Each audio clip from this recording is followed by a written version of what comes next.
O, others, T, to taste, H, the hope, E, eternal and other reward. More than therefore, is that he, she, it, or institution that makes others to taste the hope of eternal reward. The liturgy equally saw the thanksgiving and blessing of Sister Rita Tabi, who chose to celebrate her 10 years in the religious life with her brothers and sisters of this family. I'm very happy today. I thank God for 10 years of religious life. And in the context of the Christmas party with the Beth family, I am very happy to celebrate with them. 10 years of so many things, trials and difficulties, but also 10 years of so many blessings. I really wanted to thank my family, my parents, and all my friends who have accompanied me throughout these years, their support and prayers. I want to thank my brothers and sisters in the Beth family for accepting to celebrate with me this day. Events after the Mass saw many clad in traditional regalia with the unfolding of activities such as the blessing of the Christmas tree together with the gifts brought by the members of this family for their prayer partners, followed by the interesting handing over of the gifts amidst the ambience of music and dancing.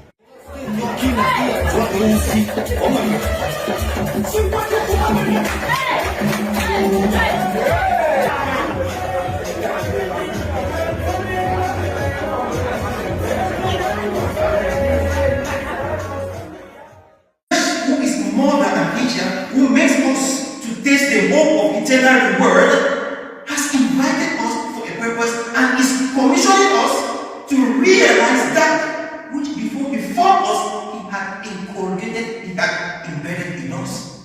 What he not is the fact that no one takes upon himself to become a Christian. No.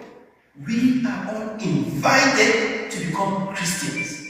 Newton's third law of motion states that to each and every action, there's an equal or opposite reaction. For example,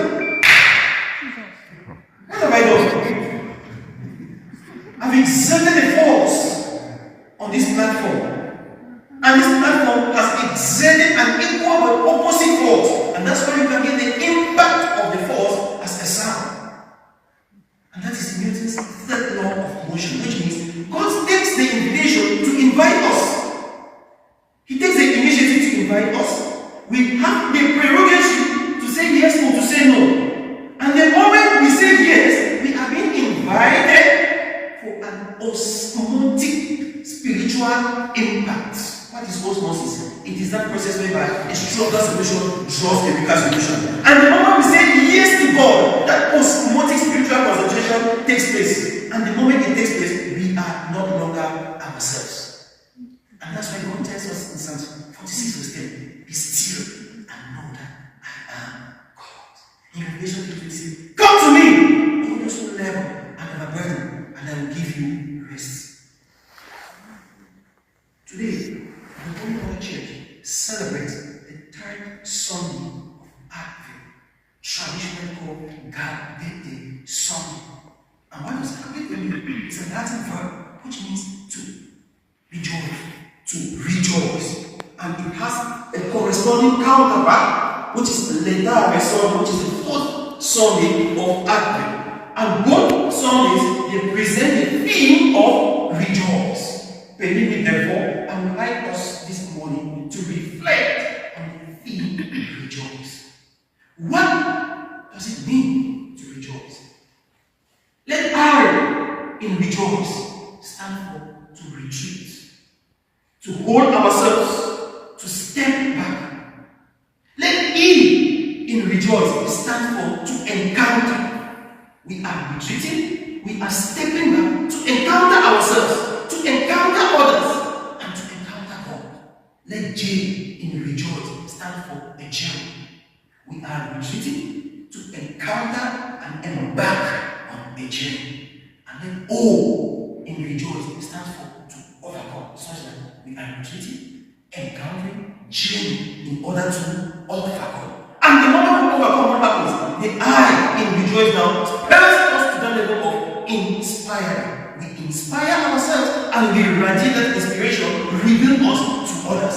And the moment we are able to inspire ourselves and inspire other people, what happens? We are at the level of C in rejoice, which is at the level of celebration. And I think think that is why we are here. And the moment we are celebrating, what happens? We get into the eve of rejoicing. We are echoing a message in our celebration. The fundamental question is, what message are we echoing in our celebration? So if the church is asking you and I to rejoice today, indirectly, for Monday morning, the church is asking us to retreat, to encounter ourselves on a journey such that we will be able to overcome all the challenges, all the fears, all the difficulties. And the moment we are able to conquer ourselves, conquer what is around us, we inspire ourselves and we inspire others. And the moment we are able to inspire ourselves, inspire others, we go to the level of celebration. And as we are at that level of celebration, we are echoing the message of the risen Lord, which we are expecting. And so far, this is the third week we are getting into. During the first week, the church asked us to hope for what lies ahead. You cannot hope of the past. You cannot hope of the present. You can only hope of that which lies ahead of you. And the future is not in our hands. It's beyond our powers. And what happens? It needs something. And that's why in the second week, the church assured us that in as much as you are hoping, our hoping is not in vain. The Prince of Peace is with us. And that's why the second week, the message of peace was the focal point in the liturgical celebrations. And now, because we are anticipating the closeness of that Messiah, the church is asking you and I today, after having been hoping, after having peace within us, we should rejoice. Why are we rejoicing? We are rejoicing because the journey which we have embarked on, we are gradually coming to an end of it. We are anticipating it. And that is why the fourth Sunday, after the literary Sunday, Galatian Sunday, is the Sunday of love. And what does that love mean? Emmanuel, which means God is with us. So we are